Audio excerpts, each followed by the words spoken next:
We had our first oil contact in the state of Mississippi and Mississippi Sound and some islands to the west. Louisiana has been impacted, and now the threat is shifting to Mississippi and Alabama. It's Admiral Thad Allen heading up the government's response to the BP oil disaster, explaining today what winds from the south and the west bring now. They bring this: oil on barrier islands in Alabama and in Mississippi. They also bring reports of an oil slick visible in the water 9 miles off the coast of Florida, and preparations to try to keep that oil from coming ashore in places like Pensacola. That's all in addition to the 125 miles of Louisiana coastline that's been hit by oil thus far. Some of that Louisiana coastline is beach, sandy beach, like we will see tomorrow when we're down in Jefferson Parish, continuing our coverage from the region. But most of what's been hit by oil isn't beach. Most of it looks like this, land like this. And land like this is life or death, not only for the wildlife that lives there, and boy, howdy, do they have some wildlife, but land like this is life or death in a much bigger way. It means life or death for all the other land that's not like this around here. Here's what I mean.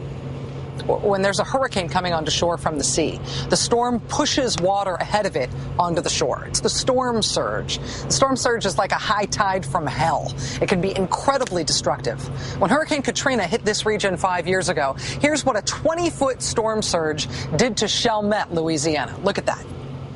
Now, to get a sense of the contrast, here's what a smaller 15-foot storm surge did to Slidell, Louisiana. Still bad, not the same. What makes the difference between these two outcomes? In large part, wetlands, freaking wetlands. They say that every 2.7 square miles of wetlands that a storm passes over brings the storm surge for communities behind those wetlands down by 1 foot. So the difference, the mathematical difference between a 20-foot storm surge and a 15-foot storm surge, between destruction and biblical destruction, turns out it's pretty easy, pretty horrifying math.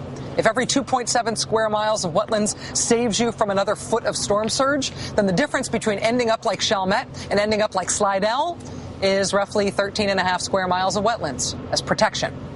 And even before this oil disaster, Louisiana was losing 25 square miles of wetlands every year. Get this. During the time of this broadcast, this TV show airing tonight, an area of wetlands the size of 2 football fields will be lost into the sea and will be turned into open water. And every 2.7 square miles of lost wetlands puts the storm surge that hits the land where I am sitting right now up 1 more foot when the storms inevitably come. This is not some hippie crusade to save the cute baby gators.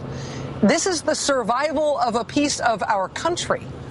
A big piece, it turns out, a big important piece. We have been losing this life preserver of land at such a clip because of oil and gas drilling, because of shipping being prioritized, because of stupid development decisions. That was all true before the BP oil disaster. Do you want to know what the BP oil disaster is going to do to the wetlands? And the flashing neon that's going to put on the bullseye that's already on this city? Coming up next, you, me, and a whole lot of cute baby alligators. We'll find out.